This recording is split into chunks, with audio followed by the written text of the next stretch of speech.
Chers amis, dans cette nouvelle émission, nous aborderons la philosophie platonicienne, si du moins il y en a une.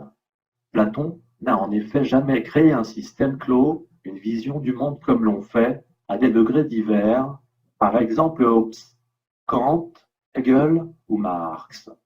Platon a écrit des dialogues, des discussions entre amis.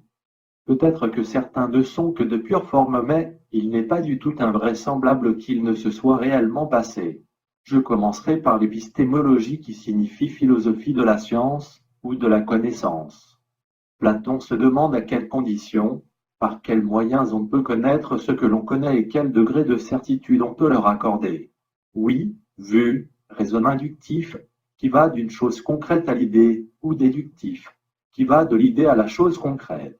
Afin d'illustrer le problème épistémologique, Platon imagine au livre 7 de la République des hommes au fond d'une caverne, face à un mur, et qui ne peuvent se tourner vers l'ouverture.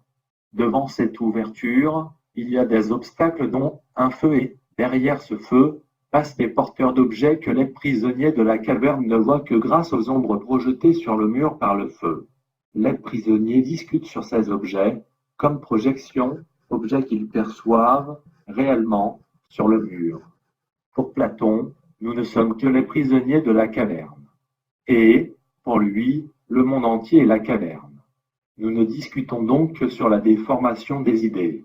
Par exemple, il y a l'amour que nous vivons, conjugal, parental, etc. Et il y a l'idée. En grec, le mot idée désigne aussi l'image, soit ici l'image de l'amour. Ici-bas, nous expérimentons tout un chacun, concrètement, des aspects différents de l'idée-image de l'amour, alors que l'idée-image unifie tous les aspects de l'amour. Mais où se trouvent les idées, demandez-vous? Platon n'en dit rien explicitement, mais il est très probable que, pour lui, les idées sont en même temps hors de nous, j'y reviendrai, et en nous. Platon continue ainsi l'allégorie d'illustration de la caverne. Quelques prisonniers sont extraits de la caverne.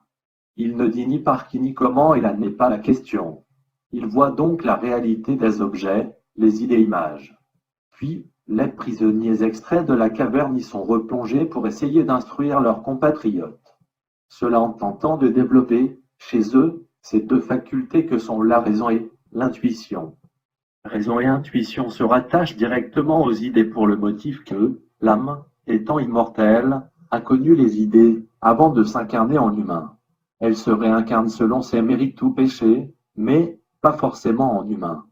Toutefois, l'âme est, auparavant, contrainte d'oublier ce qu'elle savait, cela afin d'être mise à l'épreuve. Bien sûr, ses instructeurs, ses philosophes sont contestés, voire mis à mort, comme l'ont été Socrate, voire l'apologie de Socrate, Jésus ou Gandhi. C'est de par cette problématique épistémologique que l'on retombe directement sur la politique.